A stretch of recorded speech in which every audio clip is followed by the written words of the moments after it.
Humans provoked would retaliate with a vengeance that would chill even the most war-hardened alien to their core. Bobby Jenkins knew this well, having witnessed the brutality and ingenuity of his own species firsthand in the Great Terran Wars. Now, as the sole human xenobiologist living on Denobula Prime, he found himself entangled in a sinister plot that threatened to unleash chaos upon the peaceful Denobulan civilization.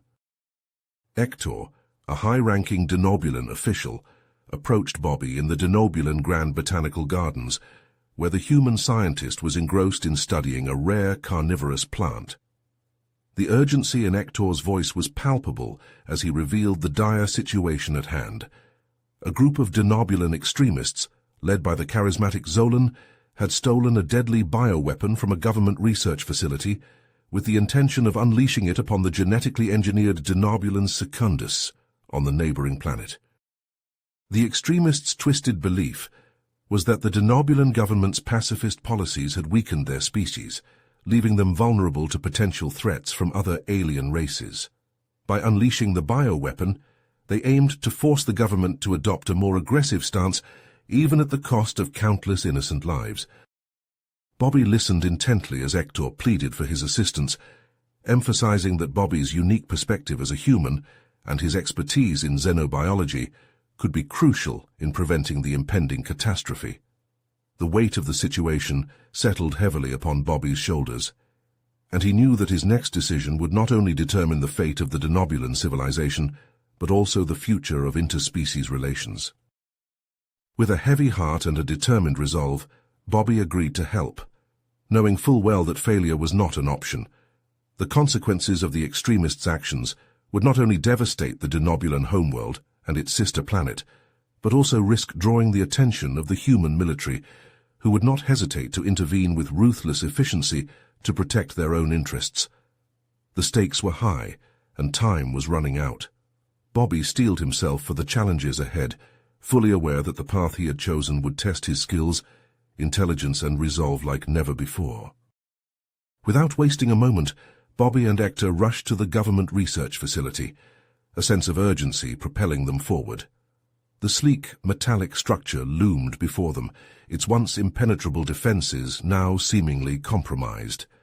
As they entered the building, the eerie silence was broken only by the soft hum of machinery and the echoing of their footsteps on the polished floors. The facility's director, a tall, slender Denobulan with piercing green eyes, greeted them with a mixture of relief and apprehension. "Thank the stars you're here," he said, his voice strained. "We've been working around the clock to determine how this could have happened." Bobby and Hector followed the director to the bioweapons containment area, where a team of Denobulan scientists were already poring over data and analyzing the scene. The human xenobiologist immediately set to work, his keen eyes scanning the room for any clues that might lead them to the extremists. As he examined the security footage, Bobby noticed something peculiar. The extremists had employed sophisticated hacking tools far beyond what he had expected from a fringe group. "Look at this," he said, pointing to the screen. They bypassed the security systems with ease. This suggests they had inside help, someone with intimate knowledge of the facility's defenses. Hector frowned, the implications of Bobby's discovery weighing heavily on his mind. A traitor among us. This is deeply troubling. Bobby continued his investigation, utilizing his expertise in Denobulan biology and technology. As he analyzed the genetic residue left behind by the extremists, a unique signature caught his attention. "I think I can use this to track them down," he said, excitement and determination in his voice. "If we can isolate this genetic marker, we might be able to pinpoint their location." Meanwhile, in a hidden base on the outskirts of the Denobulan capital city, Zolan addressed his followers with fervor. The charismatic scientist, once a respected member of the Denobulan scientific community, had become disillusioned with his government's pacifist policies. He believed that the only way to ensure the survival of his species was to take a more aggressive stance against potential alien threats. "Our government's weakness will be our downfall," Zolan declared, his voice resonating through the underground chamber. "By unleashing this bioweapon on the Denobulan Secundus, We will force them to confront the harsh realities of the universe. Only then will they understand the necessity of strength and the folly of their pacifism. As Zolan's followers prepared to launch the bioweapon, a small team had already been dispatched to Denobula Secundus, tasked with laying the groundwork for the impending attack. Unbeknownst to Bobby and Hector, the clock was ticking, and the fate of the Denobulan civilization hung in the balance. Armed with the genetic signature left behind by the extremists, Bobby and Hector worked tirelessly to track down their hideout.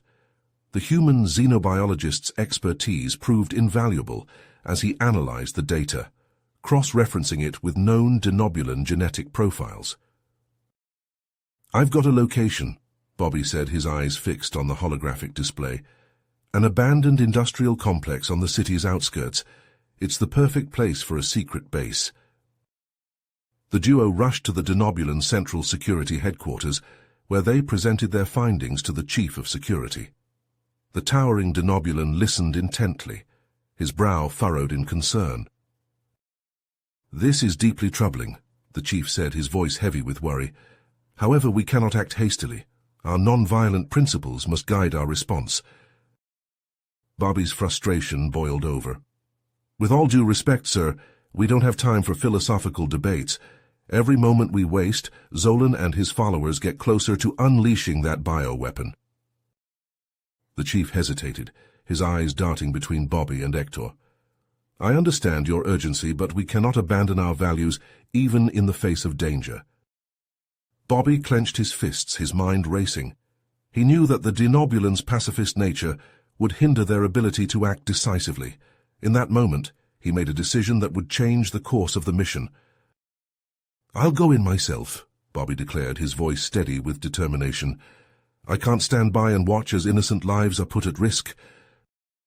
Hector's eyes widened in surprise, and, "Bobby, you can't be serious. It's too dangerous." "I've faced worse odds," Bobby said, a grim smile tugging at the corners of his mouth. "Besides, I have a plan." With Hector's reluctant help, Bobby disguised himself as a Denobulan, using advanced holographic technology to alter his appearance. The transformation was flawless, and even Hector had trouble recognizing his human friend. Under the cover of darkness, Bobby infiltrated the extremists' hideout, his heart pounding in his chest as he navigated the maze-like corridors. The air was thick with tension, and every shadow seemed to hold a potential threat. As he approached the central command room, Bobby heard voices engaged in a heated discussion. He pressed himself against the wall, straining to listen. "The bioweapon will be deployed in less than 24 hours, a familiar voice said. It was Zolan, his tone laced with a fanatical fervor. "Our mole within the government has ensured that there will be no interference." "And what of the human?" another voice asked, cold and calculating. "He's been snooping around asking too many questions." "Thax, my loyal second-in-command," Zolan replied, a hint of amusement in his voice. "The human is of no consequence. By the time he realizes what's happening, it will be too late." Bobby's blood ran cold. He had to get this information back to Hector and the authorities. As he turned to leave, a strong hand gripped his shoulder, spinning him around. Well, what do we have here?" a burly Denobulan extremist sneered, his eyes narrowing in suspicion. "A spy?" Bobby reacted instinctively, his years of martial arts training kicking in. He delivered a swift strike to the Denobulan's throat, followed by a series of precise blows to his pressure points.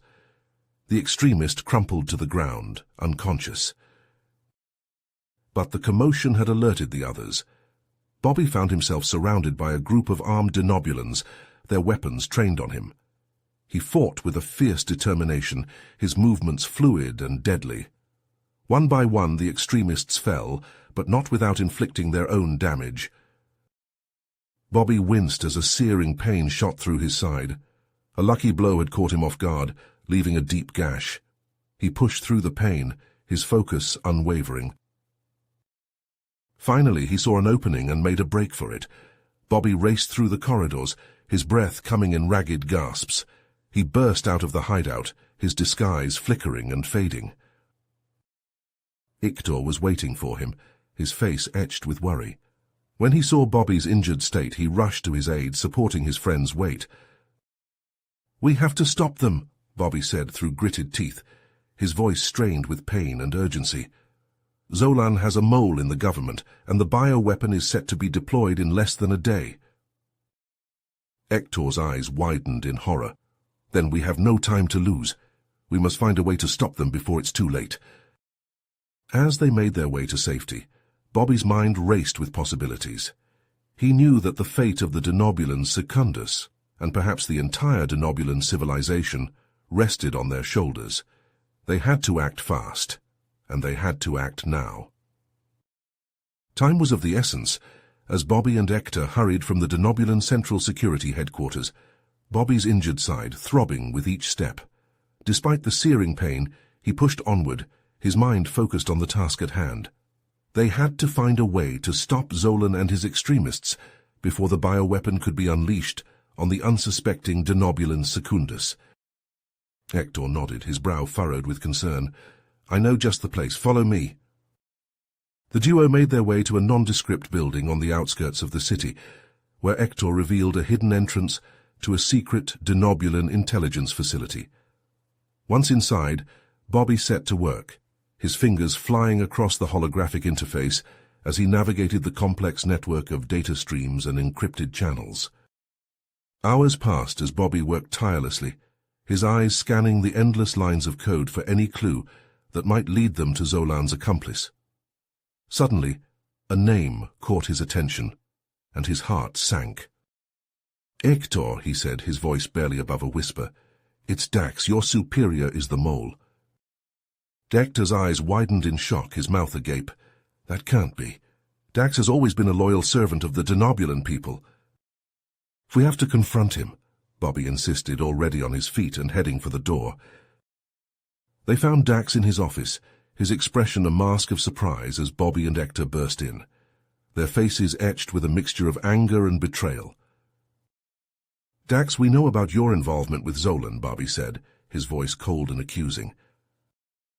The high-ranking official's shoulders slumped, and he let out a heavy sigh. "I did what I thought was necessary to protect our people," he said, his voice tinged with regret.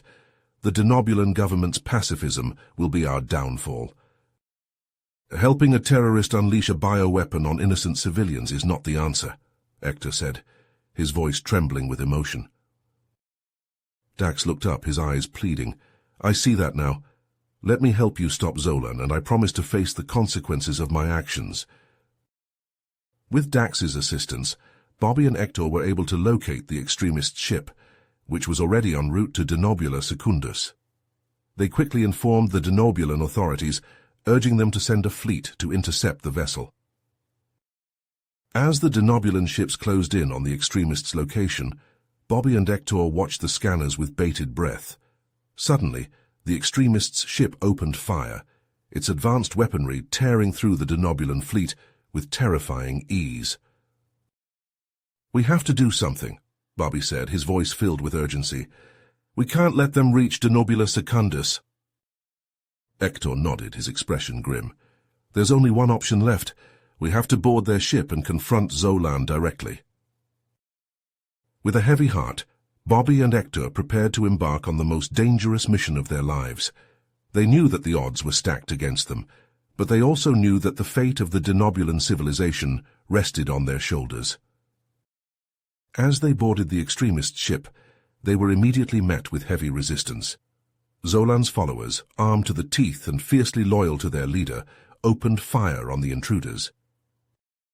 Bobby, still weakened from his earlier injury, relied on his wits and ingenuity to outmaneuver the extremists.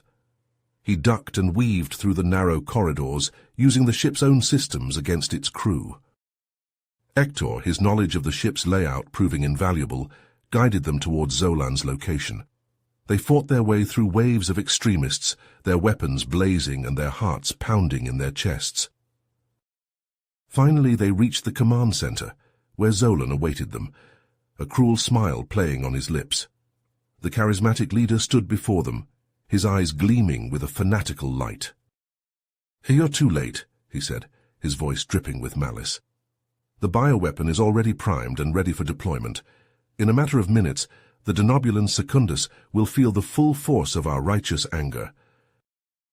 Bobby stepped forward, his eyes locked on Zolan's.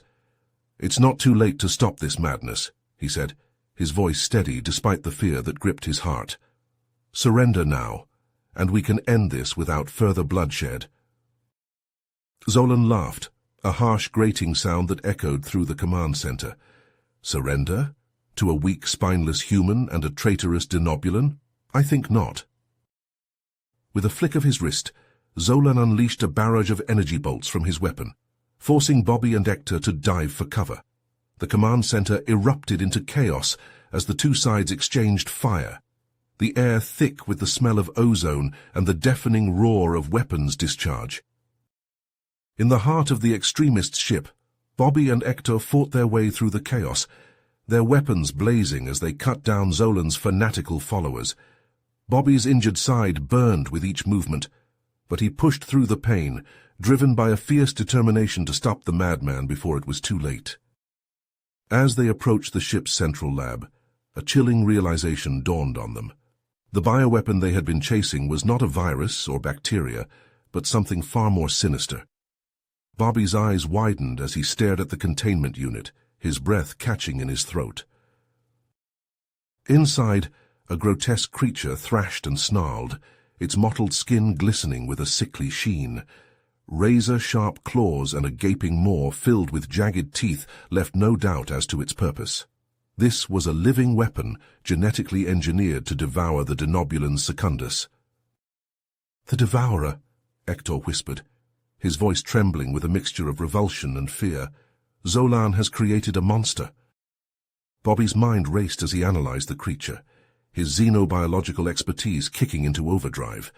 The Devourer was designed to feed on the unique biochemistry of the denobulin secundus, and its rapid reproduction meant that once released, it would be nearly impossible to contain. "We can't let this thing loose," Bobby said, his jaw clenched tightly. "It'll be an extinction-level event." Hector nodded grimly, his eyes scanning the lab for any sign of Zolan. The extremist leader was nowhere to be seen, but they knew he couldn't be far. Bobby turned his attention back to the Devourer, his mind working furiously. Traditional containment methods would be useless against a creature like this. They needed to find a way to neutralize it at the genetic level. With a deep breath, Bobby accessed the ship's computer system, his fingers flying over the holographic interface as he delved into the Devourer's genetic code. Time seemed to slow as he pored over the complex strands of DNA, searching for any weakness they could exploit. Bobby spun around just in time to see Zolan emerge from the shadows, his face contorted with rage. The extremist leader leveled his weapon at Hector, his finger tightening on the trigger. "So fools," Zolan spat, his eyes wild with fury. "You think you can stop me? I am the savior of the denobulin people." Hector stood his ground, his own weapon trained on Zolan. "You're delusional," he said, his voice steady despite the tension that crackled in the air. "Unleashing that thing won't save anyone. It'll only lead to death and destruction." Zolan let out a bark of laughter, the sound harsh and grating. "You're too blinded by your pacifist ideals to see the truth. The denobulin secundus are weak, and they must be culled for the greater good of our species." With a snarl, Zolan lunged at Hector, his weapon spitting deadly energy bolts. Hector rolled to the side, returning fire as he sought cover behind a bank of equipment.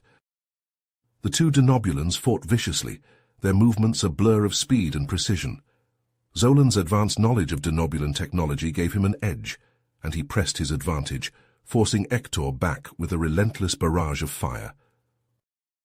Bobby, meanwhile, worked feverishly at the computer, his brow furrowed in concentration. He had found a weakness in the Devourer's genetic structure, a flaw that could be exploited to neutralize the creature. But he needed more time that Hector was rapidly running out of. With a triumphant shout, Zolan knocked Hector to the ground, his weapon leveled at the fallen denobulin's head. "Any last words, traitor?" he sneered, his finger tightening on the trigger. But before he could fire, Bobby leaped into action. Armed with a hastily constructed genetic weapon, he lunged at the Devourer's containment unit, slamming the device against the transparent barrier. The weapon discharged with a blinding flash, and the Devourer let out an unearthly shriek as the tailored virus ripped through its DNA. The creature convulsed violently, its flesh bubbling and distorting as the virus did its work. Zolan whirled around, his eyes widening in horror as he saw his creation writhing in agony. "No!" he screamed, his voice raw with rage and disbelief.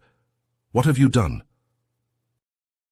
Bobby stared at the extremist leader, his eyes hard and unforgiving.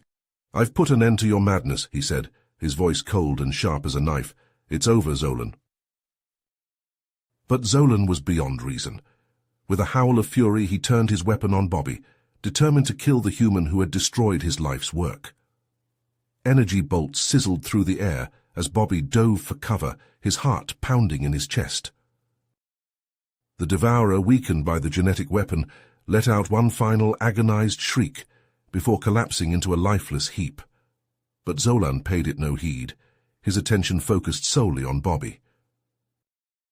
The human xenobiologist scrambled for a weapon, his hands closing around a fallen extremist's blaster.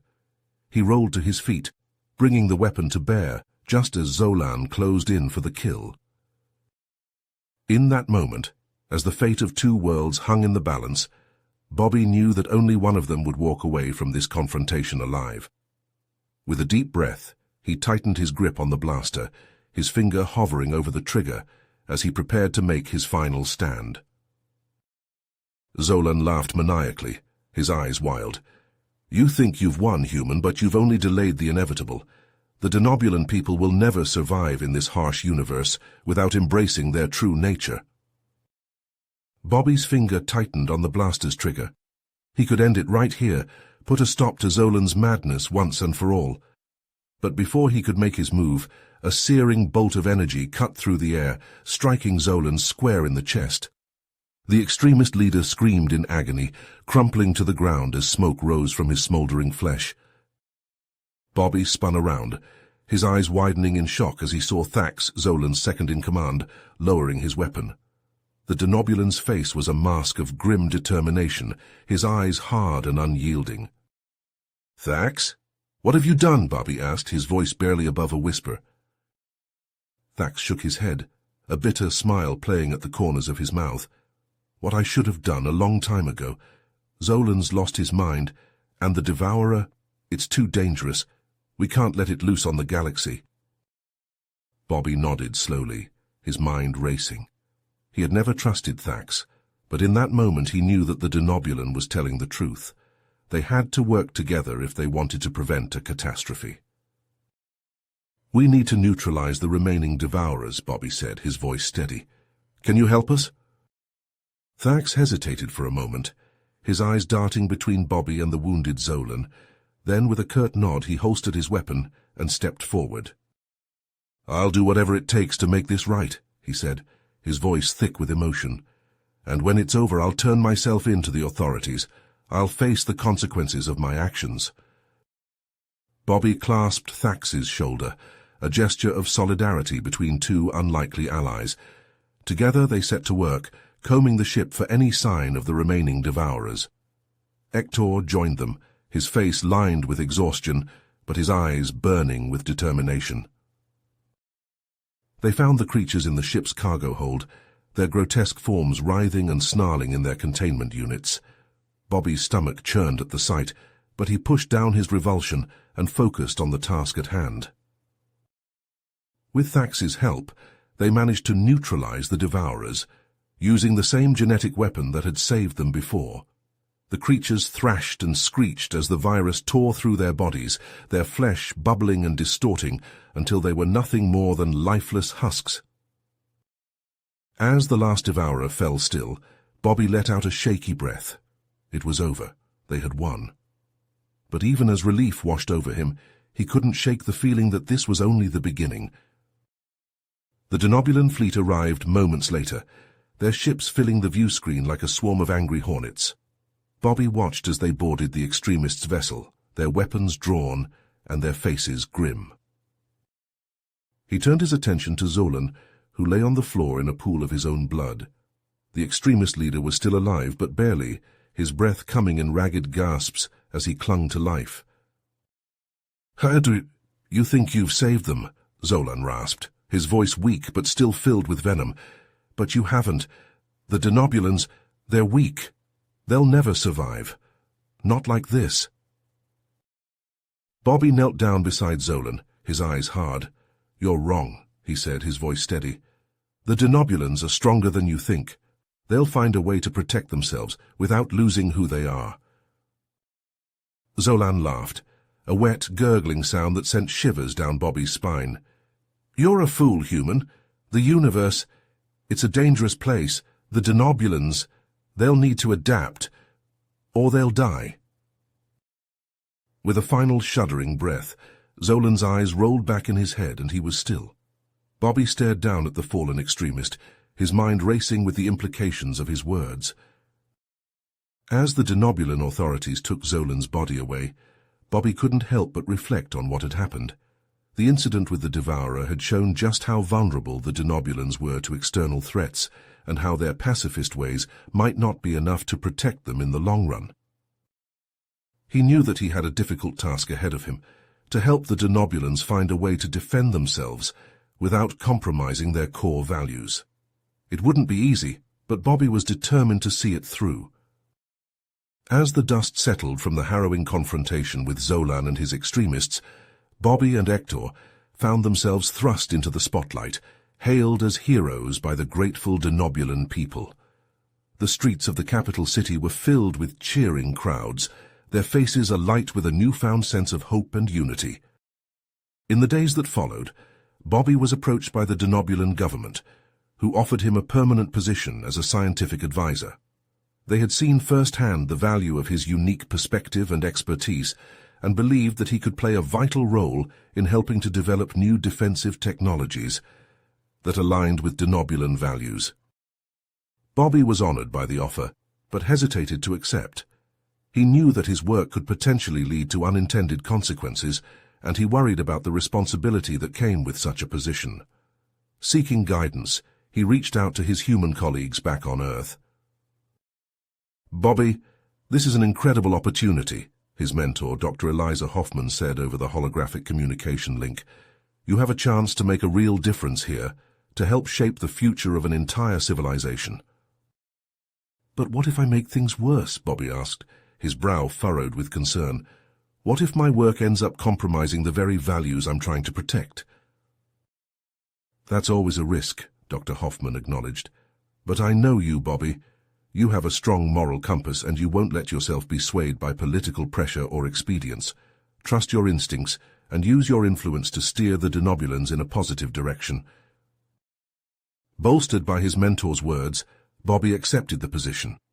He threw himself into his work with a renewed sense of purpose, determined to find a way to balance the Denobulans' security needs with their pacifist ideals. But as he began to navigate the complex political landscape of his new role, he quickly realized that not everyone was on board with his vision. Some members of the Denobulan government were resistant to any change, no matter how small, fearing that even the slightest deviation from their pacifist ways would lead them down a slippery slope towards militarization. "We cannot compromise our principles, no matter the cost," one particularly stubborn minister argued during a heated council meeting. "To do so would be to lose ourselves, to become the very thing we have always stood against." Others, like Hector, were more open to the idea of developing defensive technologies, but worried about the potential for abuse. "We must be careful," Hector warned, his voice heavy with concern. "In the wrong hands, these technologies could be used to cause great harm." Bobby listened to their concerns, his mind racing as he tried to find a way to bridge the gap between the two sides. He knew that he would need to tread carefully, to find a balance between security and ethics that would satisfy both the pragmatists and the idealists. One of his first projects was to develop a new type of shield technology, one that could protect Denobulan cities from external attacks without causing harm to the attackers. It was an ambitious idea, and one that was met with skepticism from some quarters. How can a shield be effective if it doesn't neutralize the threat? One military advisor scoffed, his arms crossed in a posture of stubborn defiance. But Bobby was undeterred.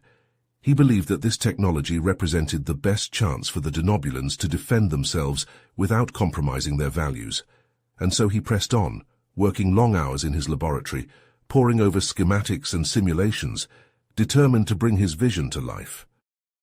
As he worked, Bobby couldn't help but think back to Zolan's final words, the warning that had echoed in his mind ever since that fateful day on the extremists' ship. The universe was indeed a dangerous place, and the Denobulans would need to find a way to adapt if they hoped to survive. But as he looked around at the faces of his Denobulan colleagues, at the hope and determination that shone in their eyes, Bobby knew that they were up to the challenge. Together, they would find a way to protect their people and their way of life, no matter what the universe threw at them. Deep in the bowels of his laboratory, Bobby hunched over a glowing holographic display, his brow furrowed in concentration as he manipulated the intricate strands of code that would form the backbone of his revolutionary shield technology. The soft hum of machinery and the occasional beep of a computer were the only sounds that punctuated the stillness, a testament to the intense focus that consumed him. Suddenly, the door to the lab slid open with a soft hiss, and a familiar figure stepped inside. Bobby looked up, his eyes widening in surprise as he recognized the tall, lanky form of his old friend and fellow xenobiologist, Dr. Alex Novak. "Alex?" Bobby said, rising from his seat and crossing the room to greet his unexpected visitor. "What are you doing here? I thought you were back on Earth."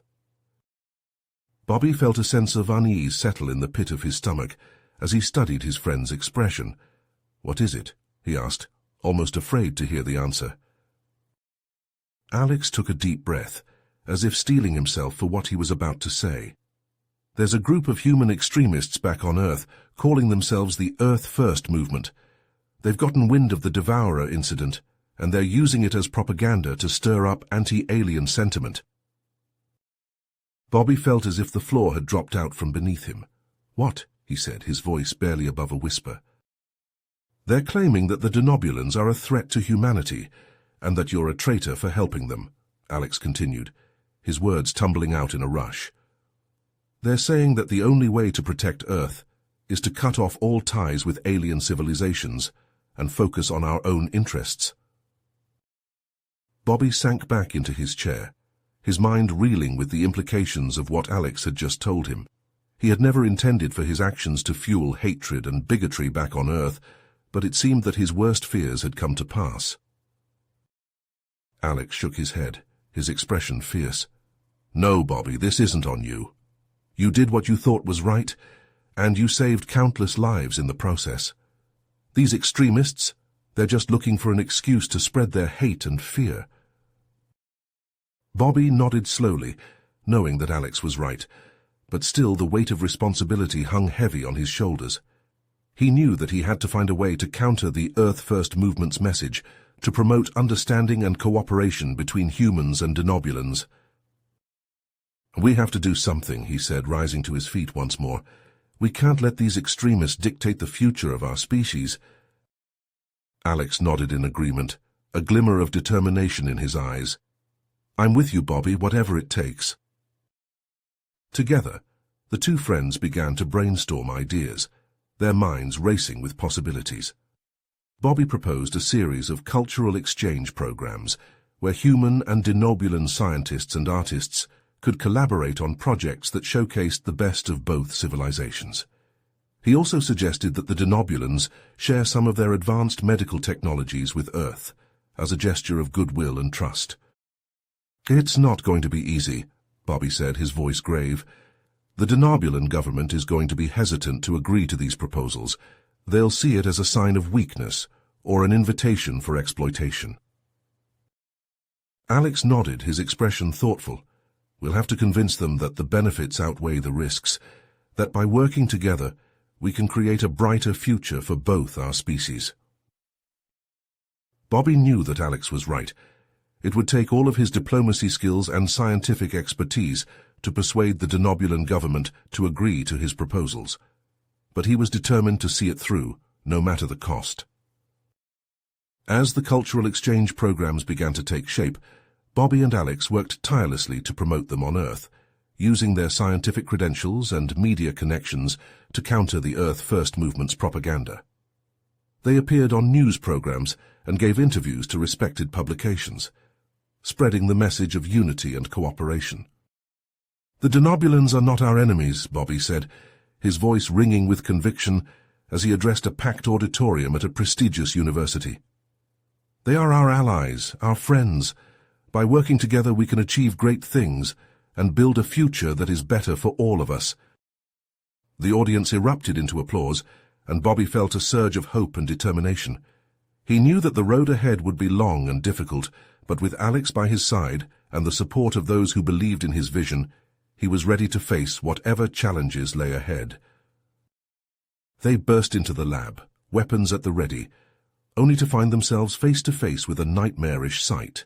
The Devourer, its grotesque form pulsating with malevolent energy, had been partially reconstructed, its twisted limbs twitching and writhing, as Kaz and his team worked feverishly to complete the process.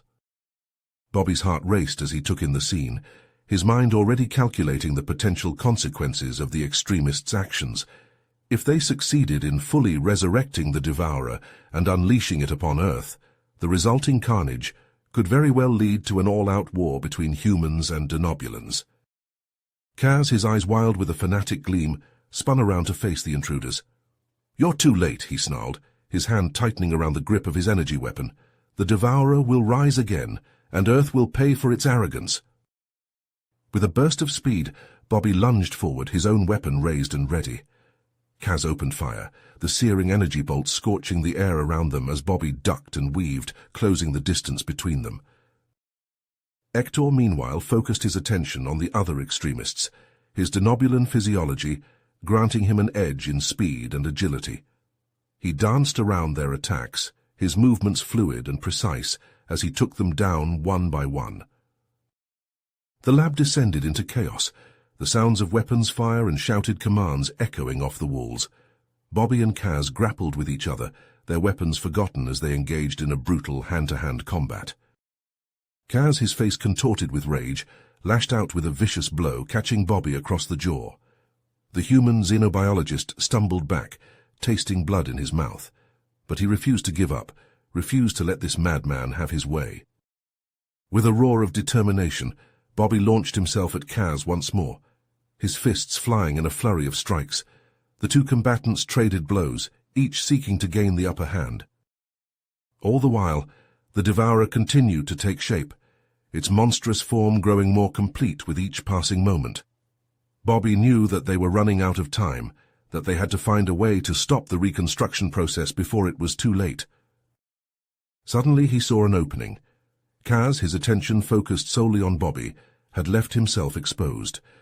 With a swift, decisive strike, Bobby landed a blow to the extremist leader's temple, sending him crumpling to the ground unconscious.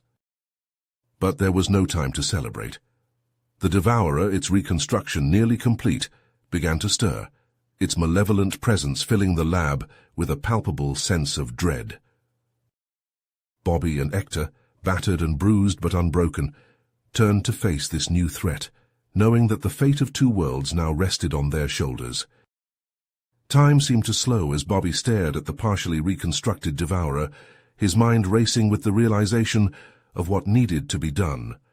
The creature's grotesque form twitched and writhed, its malevolent presence filling the lab with an almost palpable sense of dread. "Hector," Bobby said, his voice low and urgent, "I need to get close to that thing. It's the only way to destroy it." Hector's eyes widened, understanding the implication of Bobby's words. "No, Bobby, it's too dangerous. We'll find another way." But Bobby shook his head, his jaw set with determination. "There is no other way. If we don't stop it now, it'll be too late." Hector hesitated for a moment, his loyalty to his friend warring with his instinct for self-preservation. Then with a resolute nod he said, "I'll distract them, give you the time you need." Bobby clasped Hector's shoulder, a silent acknowledgement of the sacrifice his friend was about to make. "Thank you," he whispered, his voice thick with emotion. With a final, determined look, Hector turned and charged at Kaz and his followers, drawing their fire away from Bobby. The human xenobiologist wasted no time, sprinting towards the devourer with the genetic weapon clutched tightly in his hand. Kaz, seeing Bobby's approach, let out a howl of rage. He leveled his energy weapon at the human, ready to cut him down. But Hector was there, leaping into the path of the deadly beam. Time seemed to freeze as the energy bolt struck Hector square in the chest, burning through his flesh and bone. The denobulan crumpled to the ground, his eyes wide with shock and pain. "Hector!" Bobby screamed, his voice raw with anguish. But there was no time to mourn, no time to hesitate. With a final burst of speed, he closed the distance to the devourer and plunged the genetic weapon deep into its pulsating flesh. The creature let out an unearthly shriek, its body convulsing as the tailored virus ripped through its DNA. Bobby stumbled back, his eyes watering from the noxious fumes that poured from the devourer's disintegrating form. But even as the creature crumbled to dust, Bobby felt a searing pain rip through his lungs. The toxic gas, released as a last act of defiance by the dying devourer, filled the air, choking and burning everything it touched. Bobby fell to his knees, his vision blurring as the poison coursed through his veins. He could hear the shouts of the denobulan authorities as they stormed the lab, could see the blurry form of Kaz being tackled to the ground, but it all seemed so distant, so unreal. But now, as the darkness closed in around him, he realized that perhaps that gulf was simply too wide to bridge. The mistrust, the fear, the hatred that had driven Zolan and Kaz and their followers, it was a cancer that ran deep in both their societies. With his last ounce of strength, Bobby reached out and grasped the hand of the denobulan commander who knelt beside him. "Don't let this be in vain," he rasped, his voice barely audible over the ringing in his ears. "Find a way to live in peace, but be prepared for the worst." The commander nodded solemnly, tears glistening in his eyes. "We will not forget your sacrifice, Bobby Jenkins. Your legacy will live on." As the light faded from Bobby's eyes, his final thoughts were of Hector, of the friend who had given his life to save him. In the end, perhaps that was the only true bridge between their worlds, the bond of sacrifice, of shared suffering. The cultural exchange programs would continue. The denobulan commander would make sure of that. But as the news of Bobby's death spread across the galaxy, as the headlines spoke of the tragedy on that distant moon, it was clear that true peace between humans and denobulans was still a distant dream. For now there was only the grief, the loss, the bitter realization of how far they still had to go. But even in death, Bobby had shown them the way forward. It was up to them now to honor his legacy, to keep fighting for that dream of unity. You have reached the end of the story. If you enjoyed this story and want to support us, please leave a like and subscribe to our channel, and for every comment that says 88, I will heart every single one of them. Thank you for your time.